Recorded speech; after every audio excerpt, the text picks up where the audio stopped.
asalaamaaleykum professeur maa ngi lay nuyu di la ziar. maa ngi lay fay sëñ Pape. xam naa vidéo bi nag suite la ci vidéo bi ñu def bii passé. ñoo ngi woon ci garabu guy ci ay njëriñam ci wàllum médecine traditionnelle. Vidéo bi nga xam mooy mujj ci semaine bi dañuy ñëw ci toujours rubrique la boo xam ne ci économie la ñuy ñëw. voilà léegi nag ñu gis ni comme guy gi ci wàllum médecine baax na ci mais économiquement tam am na ay débouché. léegi ñu bëggoon xam ndax am na ay yenn xalaat yoo ñu ci mën a may. ci wàllum économie yoo xam nit dina ko mën a dégg mën koo topp développé ko ba mën cee gis koom. waaw Pape maa ngi lay fay li nga wax lu yenu maanaa la garabu guy nit mën na cee defar business am maanaam li ngay wax mën na cee former usine am liggéey ci te mën na yem ci guy gi kese exemple la preuve mooy que ni waxoon nañ ci bee passé huile de baobab donc huile de baobab neewoon nañ leen moo nekk en vogue donc moom kese nit bu koy def mën na nekk économie te ci guy la jógee donc huile de baobab defe naa ni nit ñi soxla nañ ko te nit ki bu ko commencé defar lu mu ci am du doy mën na ko jaay kon économiquement benn mi ngi noonu beneen bi bu ñëwaatee ci guy muy doom yi ñu la waxoon poudre bi ñu bëri fi mu ne ñu ngi koy jaay guy ba sungufu buy sungufu kii bi poudre buy waaw pëndëx buy bi ñu ngi koy def ay kilo ak ay libre di ko jaay loolu aussi loolu rek business la dëgg la boobu tamit business la même bu dul pëndax bi doom bi noonu mën nga koy defar di ko jaay par pot wala yu demee noonu waaw mais buy bi directement rek buy bi direct business la waaw nga jaay ko noonu su la neexee nga transformé ko def ko poudre di jaay poudre bi kilo libre wala yu demee noonu mu nekk beneen business su la neexee nga boole ko buy bi ak pëndax bi ak huile de baobab bi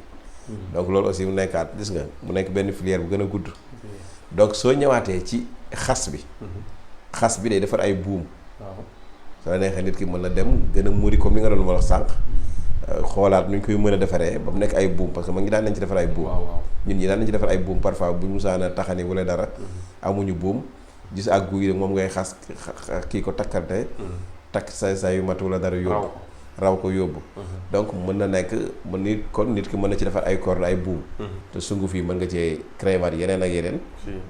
xam naa yooyu moom c'est à part mais biir sunguf bi poudre bi mën nga cee créer leneen ak leneen dëgg la donc loolu moom nit ki moo dem gëstu ci xam li mu ci bëgg a créer parce que mënuñu koo développer yëpp mais sunguf bi ci boppam nit ki mën na cee créer yeneen débouché yu bare donc comprendre bon pour ma mën ko jox exemple rek mën na ci defar fortifiant maanaam sunguf bi maye yaram mais nag dafa am yeneen yu mu koy jaxaseel exemple comprendre nga mën nga ci defar poudre de fer boo xam ne day nit ki day am fer mais am na yeneen yu mu ko mën a composer la ak yu demee noonu loolu nag nit ki mooy dem def ay recherche donc kon idée guy ci boppam Pape nit ki mën na ko neexee di ko business am na benn institut technologie alimentaire la mi ngi nekk Mariste ku ci peut-être koo ci xam ni peut-être procédé yi boo jëlee sunguf yi war ci def yeneen affaire procédé yi nga war a jaar ba def ko su fekkee yow intéressé na la mais yow xamoo ko maa lay conseil nga dem foofu waaw ITA waaw am naa benn xarit bu fa nekk voilà ITA parce que ITA lépp loo am dafay nekk gàncax buy sax ci réew mi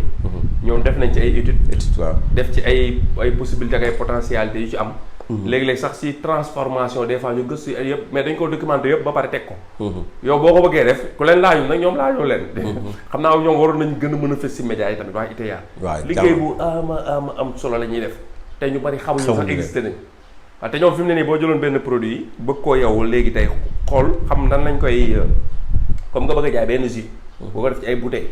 nga bëggoon xam nan nga koy mën a defee ci bouteilles yi mu toog temps bu yàgg du yàqoog yooyu yëpp ñoom yooyu yëpp defar nañ ko ba pare waaw ba étudier gi def nañ ko ba pare ñoom dañ leen exactement ba yéen nan ngay jaar te ñu ngi fii Maris ci watu boo demee école Sainte Marie Anne boo laajtee ITA ñu joxuñ la ko ñoo dent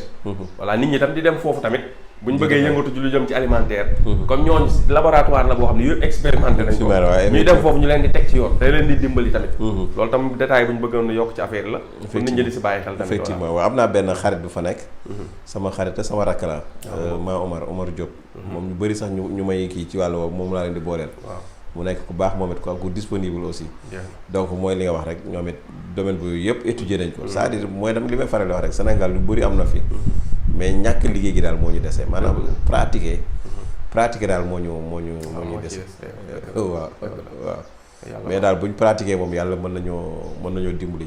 ci lu bëree bëri quoi. kon nañ leen yàlla may dégg ak topp